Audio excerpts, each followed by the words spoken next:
السلام عليكم ورحمة الله وبركاته. أهلا بيكم معايا في فيديو جديد من وي. صباح أو مساء الورد عليكم، وكل أوقاتكم يا رب تكون خير وسعادة وورد وفل وياسمين. زي ما احنا شايفين النهاردة هشرح معاكم طريقة عمل مربع الورد الجوري دوت الجميل. أتمنى يكون سهل وبسيط عليكم وكمان ينول أعجبكم. هنكون منه مفرش سرير أو بطانية بيبي. ما تنسوش فضلا ليس أمرا إذا عجبكم الفيديو تدعموني بلايك وشير وسبسكرايب. مربعنا النهارده فيه شويه تفاصيل بس جميل وسهل ان شاء الله. زي ما احنا شايفين بنبتدي بورده جوري مقفله زي ما احنا شايفينها، وبعد كده ببتدي اضيف اللون الاخضر للاوراق طبعا الزهره.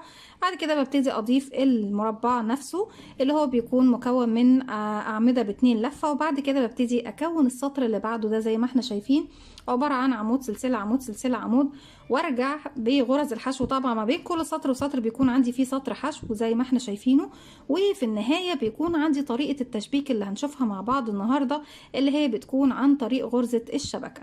ان شاء الله يكون فيديو سهل وبسيط علينا. بنستخدم فيه زي ما احنا شايفين مجموعة من الالوان. استخدمت البينك هنا الفاتح، وبعد كده الفوشيا، وبعد كده الاخضر والابيض، ورجعت تاني للون البينك. تقدري انت تدرجي الالوان زي ما انت حابة وتعملي المربعات بتاعتك زي ما انت عاوزة. ممكن تعملي كل زهرة بلون مختلف مع طبعا هي الحاجه الوحيده اللي بتكون معاكي مشتركه هي اللون الابيض او اللون اللي هو البينك دوت اللي بنشبك بيه الحرف بتاع المفرش بتاعنا. هنستخدم مع بعض خيط صوف متوسط السمك، بيكون ده سمك الخيط بتاعنا، مع إبرة رقم 3.5 ملم. بسم الله الرحمن الرحيم. في البداية بنبتدي نكون الزهرة نفسها، الوردة الجوري المقفلة زي ما احنا شايفينها. على 2 من الأصابع ببتدي أكون دائرة سحرية. هبتدي ألف الخيط على إيديا بالشكل ده وأرجع للخلف وأجي تاني للأمام. الخيط مش جنب بعضه، بجيبه عكس بعضه بشكل حرف الإكس وأرجع تاني للخلف. هلف إيدي الناحية التانية. اتكون عندي هنا حلقتين، بنزل تحت الحلقة الأولى وبسحب من تحتها الحلقة التانية والف ايدي الناحية التانية واخرج الخيط من على ايديا واحدة واحدة. اتأكد ان طرفين الخيط داخلين داخل الدائرة السحرية. طرف خيط البداية بحافظ عليه اقفل الدائرة السحرية، اما طرف الخيط المتصل بالشلة ببتدي ارفعه على ايدي عشان اشتغل. ما اقدرش اشتغل داخل الدائرة قبل ما اقفلها. طيب ازاي بقفلها؟ بيكون عندي على الابرة حلقة، بلف الخيط واخرج منها كده، بكون عملت سلسلة. السلسلة دي قفلت لي الدائرة السحرية، وبتكون جزء من ارتفاع الغرزة الأولى، أو إن هي بتكون جزء بس إيه من الارتفاع اللي إحنا بنعتبره مجرد ارتفاع. لو حاسة إن الدائرة السحرية واسعة بشد خيط البداية، بضيق مركز أو سنتر الدائرة. هبتدي ارتفع 1 2، وهعتبر الاتنين دول مكملين للسلسلة الأولى، بيكونوا 3 سلاسل بعتبرهم غرزة عمود بلفة معايا. داخل نفس الفراغ هبتدي اشتغل 15 غرزة عمود، بحيث ان احنا نبتدي ب 16 غرزة عمود بلفة اولهم من 3 سلاسل. ازاي بشتغل العمود بلفة؟ بيكون عندي على الابرة حلقة، بلف لفة واحدة جاية من اسمه انك تلف الخيط على الابرة مرة واحدة. بقى معايا حلقتين، بدخل فراغي داخل الدائرة السحرية، اسحب الخيط واخرج. معايا على الابرة 3 حلقات، هلف الخيط واخرج من حلقتين، يبقى 2 هلف الخيط واخرج منهم. كده عندي 1 2 3 4، بكمل لغاية ما يكون معايا 16 غرزة عمود. رجعت لكم تاني وكده بيكون معايا بسم الله 1 2 3 1. نبتدي نعد من عند سلاسل. كده عندي ده 1 2 3 4 5 6 7 8 9 10 11 12 13 14 15 16. بعد ما بتأكد ان انا معايا 16 عمود، وزي ما انتوا شفتوا انه لازم اكون دقيقة في العدد علشان ايه اتأكد اذا كان شغل صح ولا لا. بعد كده بشد خيط البداية، بقفل مركز او سنتر الدائرة زي ما احنا شايفين بالشكل ده. في النهاية في ثالث سلسلة ارتفاع بدخل واحط معايا كمان خيط البداية على الابرة، واسحب غرزة منزلقة من تحت الحلقات كلها. في البداية ببتدي ارتفع في نفس المكان اللي انا فيه سلسلة، وهدخل داخل نفس الفراغ اشتغل غرزة الحشو. اشتغل غرزة حشو ازاي؟ بيكون عندي على الابرة حلقة، بدخل فراغي هو اسحب الخيط واخرج. معايا على الابرة حلقتين، بلف الخيط واخرج منها. ابتدي ارتفع 3 سلسلة 1 2 3. هسيب الفراغ اللي بعدها، انا اشتغلت هنا هسيب اللي بعده واروح للي بعده، اقفل بغرزة حشو. 3 سلسلة 1 2 3. هسيب فراغ واروح للي بعده، اشغل غرزة حشو، وهكذا 3 سلسلة حشو 3 سلسلة حشو، وكل 3 سلسلة بسيب تحتهم غرزة واروح للغرزة اللي بعدها اشغل حشو. في نهاية السطر بيكون عندي 1 2 3 4 5 6 7، ورقم 8 بتكون هي 3 سلاسل الأخيرة.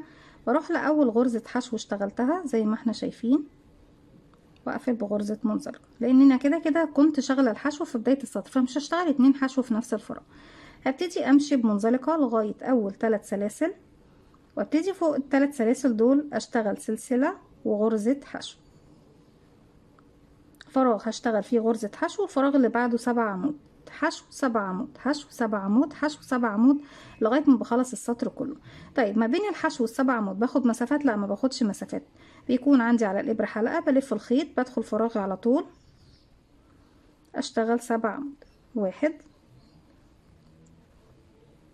2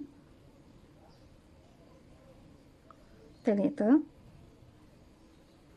4 5 6 7. خلصنا ال7 عمود، بروح للفراغ اللي بعده فوق ال3 سلاسل، بنزل واشغل غرزة حشو، وهكذا 7 عمود زي دول، حشو 7 عمود، حشو 7 عمود، حشو، وهكذا لغاية ما بوصل للنهاية. بيكون معايا 4 ورقات من الوردة و4 أماكن فيها غرز حشو. في نهاية السطر زي ما احنا شايفين أصبح معايا 4 أماكن فيها زي ما احنا شايفين، اللي هي الوردات دي آخر الخيط، مش مشكلة، ابتدي اقصه بقى بعد كده خلاص.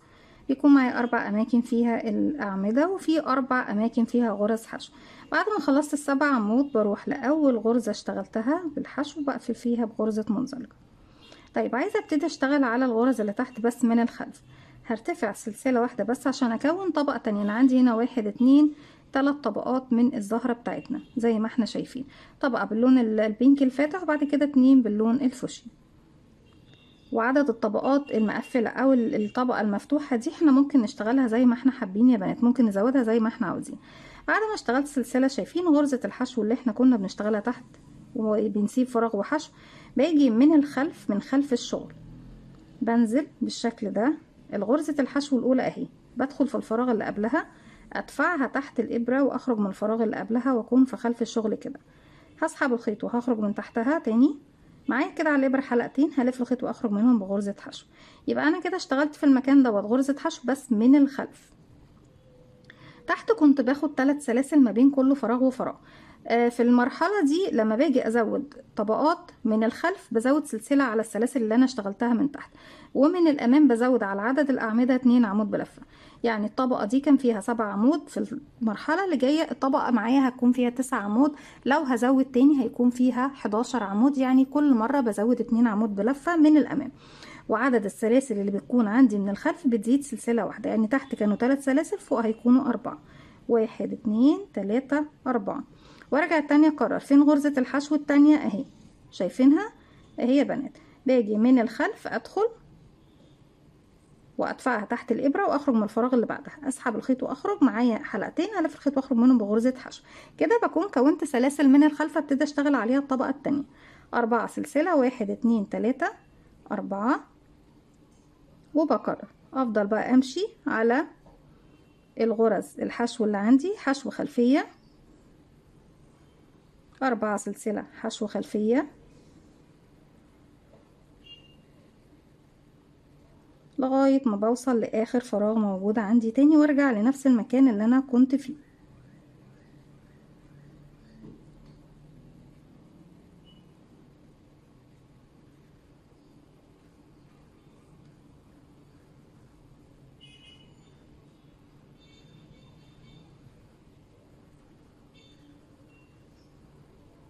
في النهاية ببتدي اعد بقى عندي هنا اهو، بسم الله كده. اول السلاسل 1 2 3 4 5 6 7، ورقم 8 هي بتكون الاخيرة. في النهاية بروح لغرزة الحشو الاولى اللي انا اشتغلتها وبقفل فوقيها بغرزة منزلقة. طيب عايزة ابتدي اشتغل فين يا بنات؟ عايزة ابتدي اشتغل الاعمدة بتاعتي ما بين كل ورقتين. يعني انا المكان الاول دوت همشي بيه لغايه عنده بمنزلقه، بس هبتدي اغير بقى اللون للون جديد هنا في المرحله دي. لو انا بكمل الورده بتاعتي كلها بلون واحد خلاص هبتدي اشتغل بشكل طبيعي. طيب لو انا بغير اللون هبتدي بقى اسحب اللون من الحلقه اللي عندي على الابره، واسحب اطراف الخيوط كلها معايا. همشي لغايه الفراغ الاول دوت بغرزه منزلقه، وفي نفس الفراغ هرتفع سلسله وابتدي اشتغل غرزه حشو. تمام يا بنات؟ بعد ما اشتغلت هنا غرزة حشو هبتدي اروح بقى للفراغ اللي بعده اللي بيكون ما بين ورقتين. بصوا هتلاقوا ان الفراغ عندي اهو في نص الورقتين. تمام. هشتغل في الفراغ ده كام غرزة؟ احنا تحت كنا بنشتغل في الطبقة دي 7 غرزة عمود، صح؟ واحنا اتفقنا ان احنا في وش الشغل بالنسبة لمكان الاعمدة بزود 2 عمود، يعني هزود 2 على 7 يبقوا 9. اروح اشتغل بسم الله كده. 1 2 3 4 5 6 7 8 9. بقى كده انا زودت 2 على ال7 اللي كانوا عندي تحت. الورقة دي لما هتتفرد بصوا هتيجي في وسط الاتنين اللي كانوا عندي تحت. هروح بقى للفراغ اللي بعده حشو، الفراغ اللي بعده 9 زي دول، حشو 9 حشو 9 حشو لغاية ما بوصل للنهاية. بيكون معايا بصوا حتى كمان الوردة بتاعتي ابتدت تقفل مع نفسها زي ما احنا شايفين. الخيوط اللي هي طبعا بتكون بعد ما احنا اشتغلنا عليها بشكل كافي، ببتدي في النهاية اقص ايه الزيادة. هكمل وارجع لكم. في النهاية بيكون معايا 4 اماكن اهم بالاعمدة، و4 بيكونوا بغرز الحشو بقى زي ما احنا شايفين. وبتبتدي طبعا طبقات الوردة بتاعتي شكلها خلاص بيتقفل، بروح لاول غرزة حشو اشتغلتها. طيب المرحلة اللي جاية انا كده خلاص كونت الزهرة نفسها اللي هي ايه طبقتين من الزهرة الجوري المقفل. طيب انا محتاجة بقى ان انا اشتغل 8 ورقات حوالين الزهرة بحيث ان انا اعمل الزهرة المفتحة بتاعتي. هشتغل ازاي؟ بردك بنفس الطريقة اللي انا ابتديت اكون بيها سلاسل من الخلف، هي بس هشتغلها مش على الطبقة الاولى. يعني تحت كنت بشتغل على الطبقة الاولى من هنا، لا هنا هشتغل على المرحلة التانية. تمام يا بنات؟ برتفع سلسلة ومن الخلف ببتدي ادخل هنا. دي غرزة الحشو اللي كنت شغلاها تحت، بدخل قبلها ادفعها تحت الابرة واخرج من بعدها واسحب الخيط واخرج واشغل غرزة حشو. تحت كنت برتفع كام سلسلة؟ 4 سلسلة. بزود سلسلة ما بين كل مرحلة ومرحلة يبقوا 5 هنا. 1 2 3 4 5. بروح لغرزة الحشو اللي بعدها اهي، بشتغل عليها حشو خلفية 2 3 4 5 حشو خلفية لغاية ما بوصل الى نهاية السطر. وكل مرحلة بشتغلها على المرحلة اللي قبلها.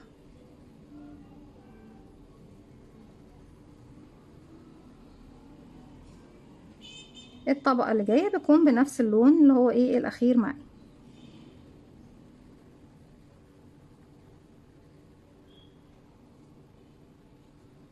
ببتدي اعد في الخلف هنا 1 2 3 4 5 6، دول 7،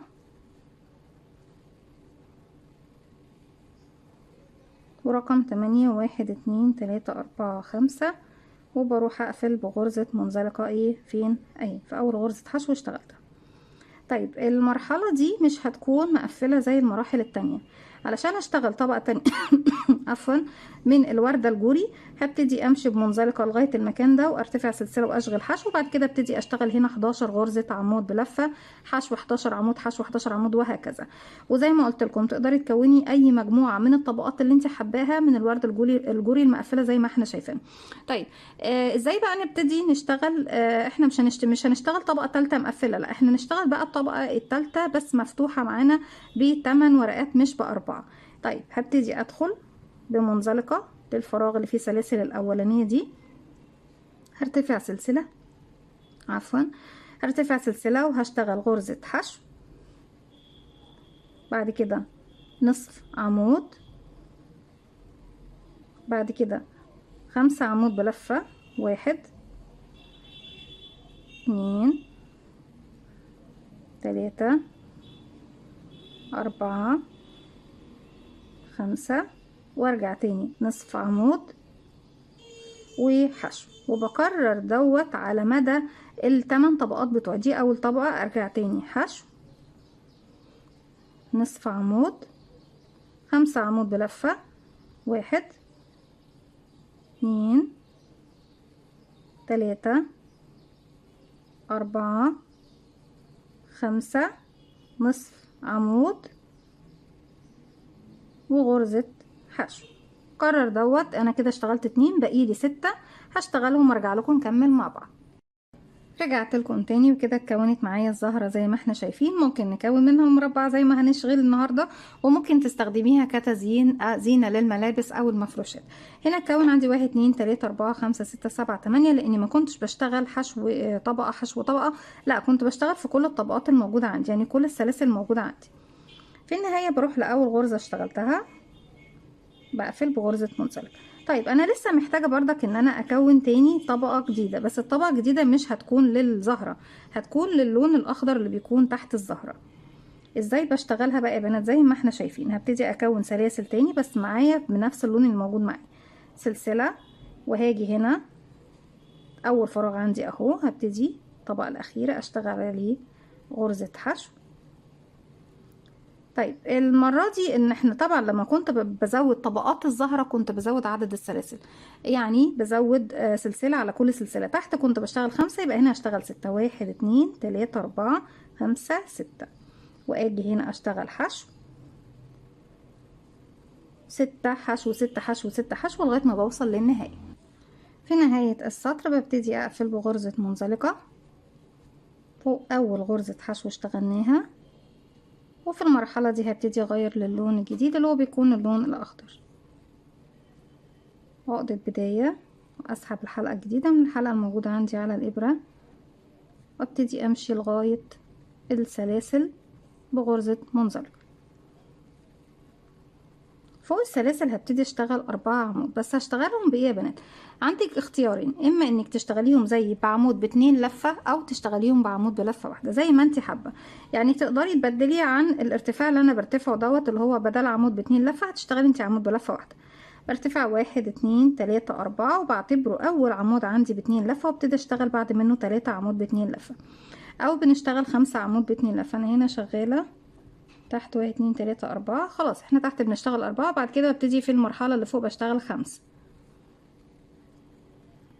ازاي بشتغل عمود ب2 لفة؟ بيكون عندي على الابرة حلقة 1 2 لفة، بيبقوا 3 حلقات، بدخل فراغي اسحب الخيط واخرج، بيكون معايا 4 حلقات، الف الخيط واخرج من 2 بقى 3، الف الخيط واخرج من 2 بقى 2، الف الخيط واخرج منه كده 1 2 3 4.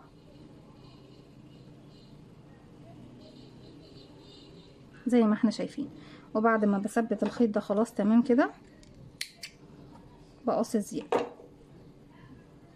باخد سلسلتين 1 2 واروح للفراغ اللي بعده 4 عمود ب2 لفة، 1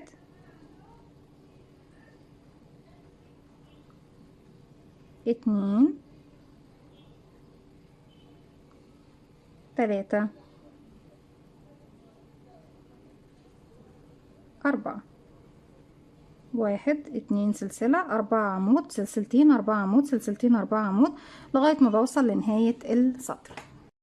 كده بكون خلصت السطر باللون الاخضر. بروح لاول غرزة اشتغلتها بعد ما اخدت سلسلتين 1 2 3 رقم 4 سلسلة ارتفاع، بقفل فيها بغرزة منزلقة، همشي بمنزلقة لغاية ما اوصل للسلسلتين.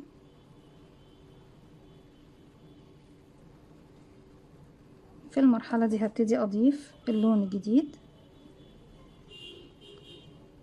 اللي هو بيكون اللون الابيض، لون المفرش الاساسي بتاعك بقى زي ما انت هتحددي هو لونه ايه. همشي بمنزلقة لغاية السلسلتين، ومن السلسلتين ببتدي بقى اشتغل السطر الجديد بتاعي اللي هو بكون فيه شكل مربع الجيراني، بس شغلي بيكون بعمود ب2 لفة. لكن قلت لكم في البداية قبل السطر اللي فات ان احنا ممكن نغير بدل عمود ب2 لفة بنشتغل عمود بلفة واحدة. 1 2 3 4 سلسلة وبعتبرهم عمود ب2 لفة، وكمان هشتغل بعد منه 4 عمود ب2 لفة كده 1 وبعتبره رقم 2 3 4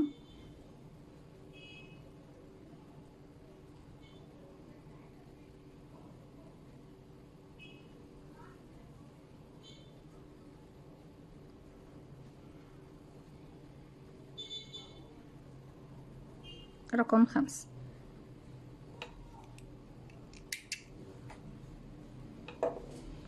كده 1 2 3 4 5 3 سلسلة 1 2 3 تاني في نفس الفراغ 5 عمود ب2 لفة 1 2 3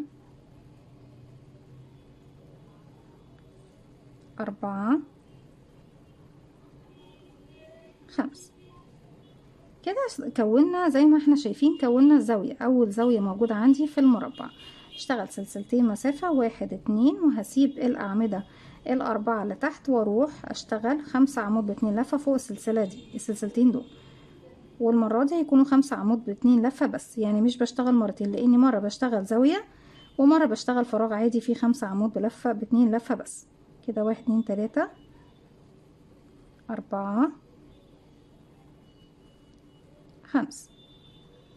ارجع تاني زي ما احنا شايفين، بصوا هنا اهو، هنا زاوية، هنا فراغ عادي، هنا زاوية، يعني مكونة من مرتين بشتغل 5 عمود، 3 سلسلة 5 عمود في نفس الفراغ اللي جاي. هنا هيكون 5 عمود بس، وهكذا. مرة بشتغل زاوية فيها 5 عمود، 3 سلسلة 5 عمود، والمرة اللي بعدها بشتغل مرة واحدة بس، يعني بيكون عندي 5 عمود بلفة في فراغ واحد. بكمل وارجع لكم. في نهاية السطر زي ما احنا شايفين اشتغلت زاوية 4 عمود، زاوية 4 عمود، زاوية 4 عمود، زاوية 4 عمود. وما ننساش ان احنا ما بين كل مكان ومكان بشتغله باخد سلسلتين مسافة، 1 2.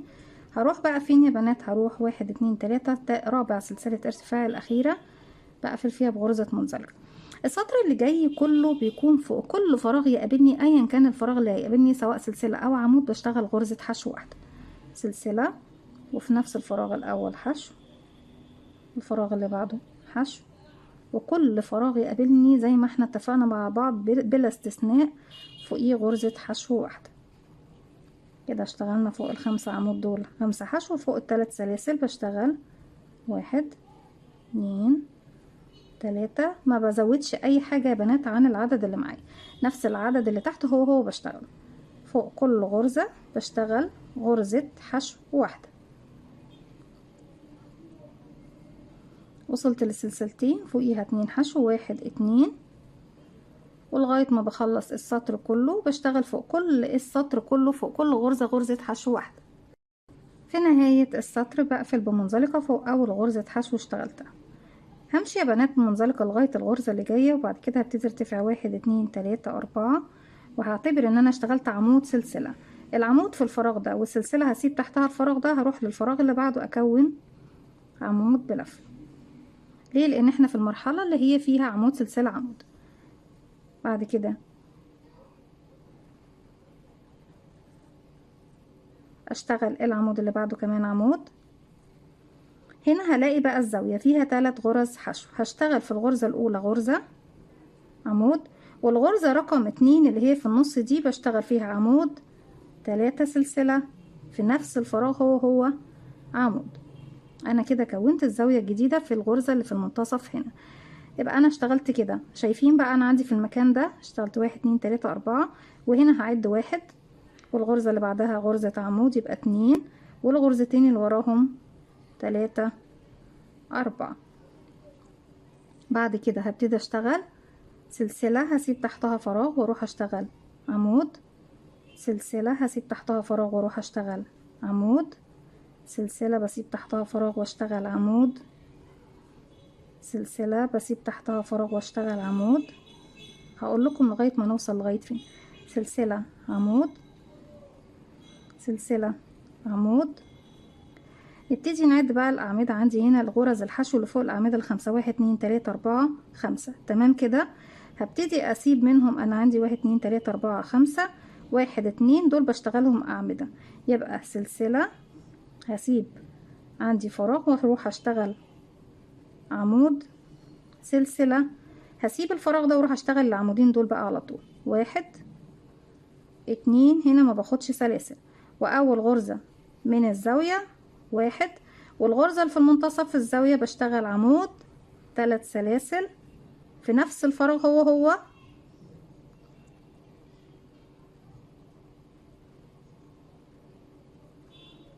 بكون العمود رقم 2. اصبح عندي هنا في المكان ده 4، وارجع تاني اكمل الغرزة الجاية رقم 3 في الزاوية بشغل فيها عمود 1، الغرزتين اللي هما بداية ال5 اللي تحت بشغل 2 الاولانيين، وارجع سلسلة، اسيب فراغ واروح اشتغل ايه عمود، وهكذا.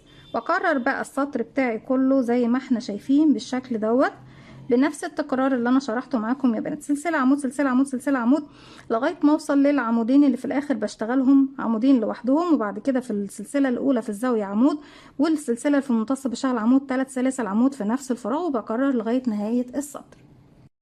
كده بكون وصلت لنهاية السطر. اشتغلت عمود سلسلة، وزي ما احنا شايفين كده مش باقي عندي غير سطر بغرز الحشو، وهو تكرار السطر اللي هو اللي قبل اللي فات، وسطر التشبيك اللي هو بيكون بغرزة الشبكة. كده عمود سلسلة، بروح بقى 1 2 تالت سلسلة ارتفاع، بروح اقفل فيها بغرزة منزلقة، سلسلة، وبشغل في نفس الفراغ حشو، فوق السلسلة حشو، فوق كل فراغ يقابلني خلاص بقى حشو حشو حشو حشو، حتى 3 سلاسل الزاوية بيكون فوقيهم 3 حشو زيهم بالظبط. كده 1 2 3 وهكذا، فوق كل فراغ يقابلني غرزة حشو واحدة لغاية ما بخلص المربع كله. في نهاية السطر زي ما احنا شايفين ببتدي في أول غرزة اشتغلتها بقفل بغرزة منزلق. في المرحلة دي بسحب الخيط وبعد كده ببتدي أقص. نقدر في المرحلة دي لو مش هنشبك بالطريقة اللي احنا هنشبك بيها طريقة الشبكة، ممكن نشبك يعني نتغاضى خالص، مش هنشتغل السطر اللي باللون البينك دوت، ونشبك بطريقة المنزلقة. هيكون المربعات كلها بتاعتنا مشبوكة بطريقة المنزلقة، وشرحتها معاكم في أكتر من فيديو، وليها فيديو خاص أو في 2 فيديو خاص بالتشبيك على القناة. أتمنى طبعا اللي يحب يتراجعهم إنهم ينولوا إعجاب. يعني ممكن نشبك بغرزة المنزلقة في المرحلة دي، أو بغرزة الحشو، أو بالخيط والإبرة. إنك في المرحلة دي بتتجاهلي السطر دوت وبتبتدي تشبكي السطرين اللي هم الأخرانيين مع بعض. طيب في المرحلة بقى اللي جاية، لو انت عايزة تشبكي بطريقة غرزة الشبكة زي ما هنشبك وحداتنا النهاردة، بقفل عقدة بداية وباجي هنا يا بنات هلف الخيط، هنبتدي نشتغل غرزة حشو. بس فين؟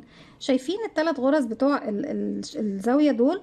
بشتغل في أول واحدة فيهم غرزة حشو، أدخل أسحب الخيط وأخرج، وأسحب الخيط من عندي على الإبر هنا.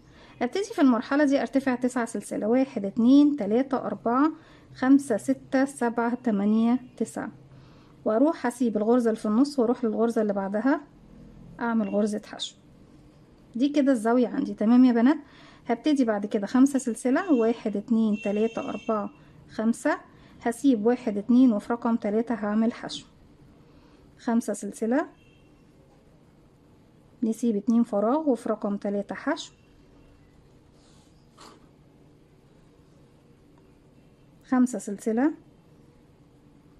هسيب 2 فراغ و3 حشو، وهكذا.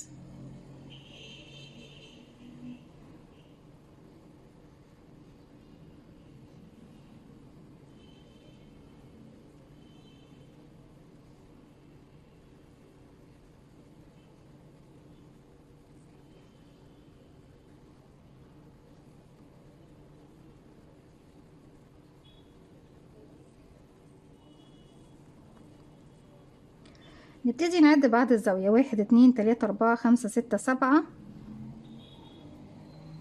1 2 3 4 5، هسيب 1 2 فراغ وهبتدي اشتغل الغرزة دي اهي. طيب انا عندي الغرزة دي هتكون زيادة، هروح بقى لغرزة الزاوية الاولى، يعني هسيب هنا 3 واشتغل حشو، 1 2 3 4 5. المفروض ان انا كنت بشتغل ايه يا بنات؟ 9، لا هشتغل 4 من ال9، وابتدي اجيب الزاوية التانية. يعني العدد اللي عندي هنا يا بنات نسويه، هيزيد معانا سلسلة مش مشكلة، هنسويها ايه، هنتغاضاها زي ما احنا عملنا هنا. هاجي بقى هنا دلوقتي عند الوحدة التانية، باجي هنا من منتصف بالشكل ده. انا اشتغلت 4 سلسلة في الزاوية، كنت بشتغل 9 صح؟ لا هشتغل 4، وهاجي هنا في المنتصف هسحب الخيط وهخرج بالشكل ده بمنزلقة من هنا ومن هنا، او بغرزة حشو زي ما انت حابة، وارجع اكمل 1 2 3 4، واروح بقى اسيب الغرزة دي ورا الغرزة اللي بعدها اشغل غرزة حشو. كنت باخد ما بين، انا عندي هنا دي طبعا الزوايا، كنت باخد ما بين كل فراغ وفراغ كنت باخد 5 سلسلة، لا هاخد نص السلاسل 2 1 2، واروح للفراغ بقى اللي فيه 5 سلسلة اللي ورا عندي هنا اهو، بنزل من المنتصف اسحب الخيط واخرج من تحتهم من تحت الحلقة اللي على الابرة، يبقى كده دي بمثابة سلسلة، واشتغل كمان سلسلتين، يبقى كده عندي ال5. هعد 1 2 واروح لرقم 3 واشبك بغرزة حشو، 1 2، هروح للسلاسل ال5 اللي ورا، انزل من تحت اسحب الخيط واخرج من تحتهم من تحت الحلقة اللي عندي على الابرة، سلسلتين كمان، بعد من هنا 1 2 وحشو، 1 2 سلسلة منزلقة، 2 سلسلة حشو، 1 2 منزلقة، 2 سلسلة كمان حشو، 1 2، لغاية ما بخلص الخط بتاعي اللي انا بشبك فيه.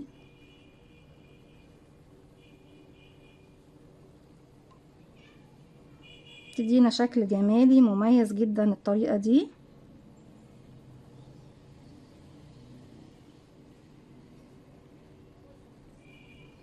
منزلقة، سلسلتين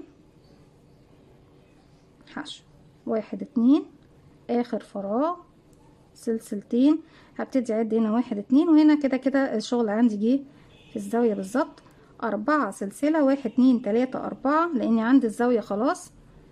نشبك 1 2 3 4، وخلاص بقى بروح بسيب واحد هنا وبروح اشتغل غرزة حشو، وبكمل بنفس الطريقة. بصوا يا بنات، لما بنيجي بقى خلاص بقى نشبك بالطريقة دي، عندي اهو مكان الزوايا، هنبتدي نشبك بقى المربعات الجاية فيها من هنا ومن هنا، وهنا في المنتصف طبعا بيكون طريقة التشبيك بغرزة الشبكة زي ما احنا شايفينها. بيكون ده مربعنا. انا حبيت ان احنا نشغل باكتر من لون زي ما احنا شايفين. اتمنى يكون سهل وبسيط عليكم، واتمنى كمان ان هو ينول اعجابكم. ما تنسوش فضل الله ليس امرا، اذا عجبكم الفيديو تدعموني بلايك وشير وسبسكرايب، واستنوني فيديو جديد من وما تنسوش كمان تفعلوا زرار الجرس يوصلكم مني كل جديد. بنكمل يا بنات بقى بقية المربع بنفس الطريقة. السلام عليكم ورحمة الله وبركاته.